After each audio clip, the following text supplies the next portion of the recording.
Nisja e mbjelljeve pranverore në fushën e Maliqit këtë vit po zhvillohet më vonë se zakonisht. Rreshtet e shumta të shiut gjatë muajve të dimrit kanë bërë që tokat të mbeten për një kohë më të gjatë me lagështi, duke e shtyrë fillimin e punimeve në ara. Me përmirësimin e kushteve të motit, fermerët kanë nisur tashmë mbjelljet e para, kryesisht në kulturat e qepës dhe patates. Kemi mbjell pak patate dhe pak qep, pak më vonë nga lagështia e tepërt. Ynë më vonë mjeti për punë.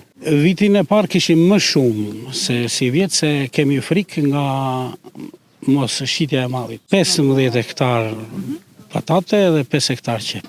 Po shisni kryesisht? Në tregun e vendit, sidomos në Tiranë më shumë.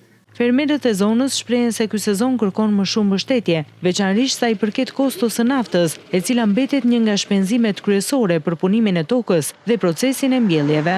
Kemi problem për tregun, kemi kosta të lartë, që nga nafta. Kemi çmim të lartë të naftës, na rritet kosto e prodhimit. Nga ana tjetër, rreshtet e shumta kanë sjellë edhe një zhvillim pozitiv për bujqësinë e zonës. Rezervuarët janë mbushur ndjeshëm, duke garantuar më shumë ujë për sezonin e vaditjes gjatë muajve të verës.